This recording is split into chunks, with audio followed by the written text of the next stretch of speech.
Hello viewer, কেমন আছেন আপনারা সবাই? আশা করি ভালো আছেন। আজকে আমরা দেখব গোল্ডেন স্যান্ড অ্যান্ড 3 স্টারের অ্যাটাক। তো আমরা শুরুতে ডান দিক থেকে কুইন সিলেক্ট করব। কুইন ছেড়েই আমরা অ্যাবিলিটি দিয়ে দিব। তারপর আমরা আইস গোলেম দিয়ে দিব, পিছনে ওয়ার্ডেন ছাড়ব। যখন আইস গোলেম ফ্রিজ হয়ে যাবে তারপরই আমরা ওয়ার্ডেনের অ্যাবিলিটি ইউজ করব। অ্যাবিলিটি শেষ। এখন স্কেলেটন স্পেল ছাড়বো ইনফো টাওয়ারের এই দিকে। তারপর সিসি ট্রুপস বের হইলে এখন ইনভিজিবল স্পেল দিতে হবে কুইন আর ওয়ার্ডেনের উপর।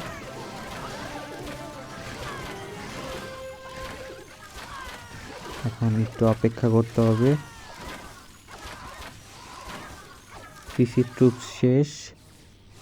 এখন আমাদের খেয়াল রাখতে হবে ইগল আর্টিলারির হেলথ শেষ হওয়ার পরপরই আমরা রেজ স্পেল ছাড়বো। এই রেজ স্পেল ছাড়লাম, সাথে সাথে ড্রাগন, আমাদের যা আর্মি আছে সব ছেড়ে দিব, সাথে রয়্যাল চ্যাম্পিয়নও। তারপর ইনফো টাওয়ারের কাছে যাওয়ার আগে আমাদের আগেই ছেড়ে দিছি আমি, আমার ইনভিজিবল স্পেল ওয়েস্ট গেল।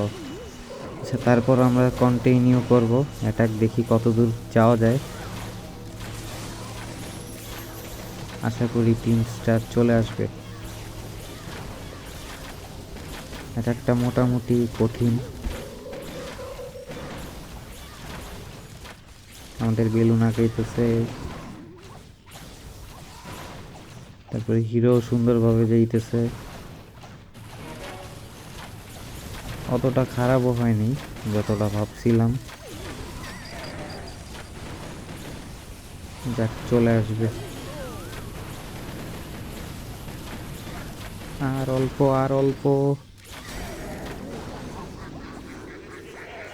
ও শিট, আমার হিরো গেছে সব। না, একটা আছে। এইভাবে আমরা 3 স্টার নিয়ে আসলাম। তো ভিডিওটি ভালো লাগলে লাইক করবেন, সাবস্ক্রাইব করবেন, সাপোর্ট করবেন। Bye bye.